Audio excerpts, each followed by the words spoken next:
ഫാദറിന് health insurance കിട്ടിയാലേ ഞങ്ങളും എടുക്കൂ, ഇല്ലെങ്കിൽ ആർക്കും വേണ്ട. ചില ആളുകൾ ഇങ്ങനെ പറയാറുണ്ട്, ഫാദറിന് കിട്ടിയാലേ മദറിന് എടുക്കൂ, ഇല്ലെങ്കിൽ രണ്ടു പേർക്കും വേണ്ട. എന്ന് വെച്ചാൽ അസുഖമുള്ള ആൾക്ക് ഇൻഷുറൻസ് കിട്ടിയാലേ ബാക്കിയുള്ളവർക്കും വേണ്ടൂ, ഇല്ലെങ്കിൽ ആർക്കും വേണ്ട എന്നാണ് അവർ പറയുന്നത്. ഇങ്ങനെ തീരുമാനമെടുത്ത ഒരാളുടെ ലൈഫിൽ നടന്ന ഒരു ഇൻസിഡൻറ്റ് ഞാനിവിടെ പറയാം. അതായത് കുറച്ച് നാളുകൾക്ക് മുൻപ് അദ്ദേഹത്തിൻ്റെ ഫാമിലിക്ക് വേണ്ടി ഇൻഷുറൻസ് എടുക്കാൻ നോക്കിയപ്പോൾ അന്ന് ഫാദറിന് കുറച്ച് ഹെൽത്ത് ഇഷ്യൂസൊക്കെ ഉണ്ടായിരുന്നു. അപ്പോൾ അന്ന് കമ്പനി പറഞ്ഞു, ഫാദറിന് പോളിസി തരാൻ പറ്റില്ല, ബാക്കി എല്ലാവർക്കും പോളിസി തരാം. അപ്പോൾ അദ്ദേഹം പറഞ്ഞു, അങ്ങനെ ഒരാളെ ഒഴിവാക്കിയുള്ള ഇൻഷുറൻസ് എനിക്ക് വേണ്ട, എടുക്കുകയാണെങ്കിൽ എല്ലാവർക്കും ഒരുമിച്ച്, അല്ലെങ്കിൽ ആർക്കും വേണ്ട.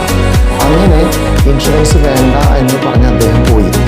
ഇപ്പോൾ കുറച്ച് ദിവസം മുൻപ് അദ്ദേഹം എനിക്കൊരു വീണ്ടും ഒരു മെസ്സേജ് അയച്ചു. അതായത് അന്ന് കമ്പനി നമുക്ക് തരാമെന്ന് പറഞ്ഞ ആ ഇൻഷുറൻസ് ഇല്ലേ, അത് നമുക്ക് അങ്ങ് എടുത്തേക്കാം, ഇനി അധികം നീട്ടിക്കൊണ്ട് പോകണ്ട.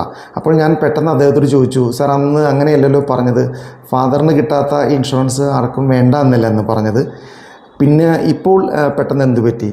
അപ്പോഴാണ് അദ്ദേഹം പറയുന്നത്, ഫാദറിൻ്റെ ട്രീറ്റ്മെൻറ്റുമായി ബന്ധപ്പെട്ടുകൊണ്ട് ഒരുപാട് പൈസ ഹോസ്പിറ്റലിൽ ചിലവാക്കേണ്ടി വന്നു.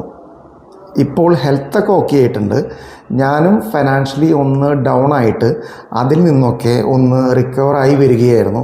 പക്ഷേ ഇപ്പോൾ വന്ന പ്രശ്നം എന്താണെന്ന് വെച്ചാൽ, വൈഫിന് ചെറിയൊരു ഹെൽത്ത് ഇഷ്യൂസുമായി ബന്ധപ്പെട്ടുകൊണ്ട് ഞങ്ങൾ ഒന്നൊരു ഡോക്ടറെ കാണാൻ പോയി. അന്ന് ടെസ്റ്റൊക്കെ എടുത്ത് റിസൾട്ട് വന്നപ്പോൾ ലുക്കീമിയ മീൻസ് ബ്ലഡ് ക്യാൻസറിൻ്റെ ഒരു സ്റ്റാർട്ടിംഗ് സ്റ്റേജാണ്. ഇനി ഒരു ട്രീറ്റ്മെൻറ്റ് കോസ്റ്റ് കൂടി എന്നെ കൊണ്ട് താങ്ങാൻ പറ്റില്ല.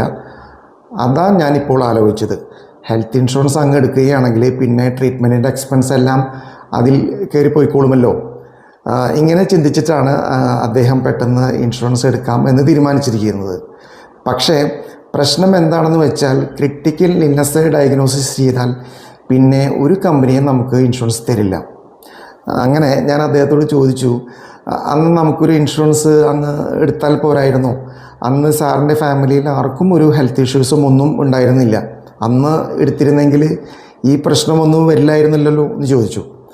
അതിന് അദ്ദേഹം പറഞ്ഞ മറുപടി, ഫാദറിന് ഇൻഷുറൻസ് എടുക്കാതെ ഞങ്ങൾക്ക് ഇൻഷുറൻസ് എടുക്കുമ്പോൾ ഫാദറിന് എന്ത് തോന്നും എന്ന് ആലോചിച്ചിട്ടാണ് അന്ന് ആർക്കും ഇൻഷുറൻസ് വേണ്ട എന്ന് ഞാൻ തീരുമാനിച്ചത്. ഒരുപാട് ആളുകൾ ഇങ്ങനെ തീരുമാനമെടുക്കാറുണ്ട്. ശരിക്കും പറഞ്ഞാൽ അവരോടുള്ള സ്നേഹം കൊണ്ടാണ് ഇങ്ങനെ പറയുന്നത്. പക്ഷേ ഞാൻ പറയുകയാണെങ്കിൽ, ഒരിക്കലും നമ്മുടെ ഫാമിലി മെമ്പേഴ്സിനോടുള്ള സ്നേഹം കാണിക്കേണ്ടത് ഒരാൾക്ക് കിട്ടാത്ത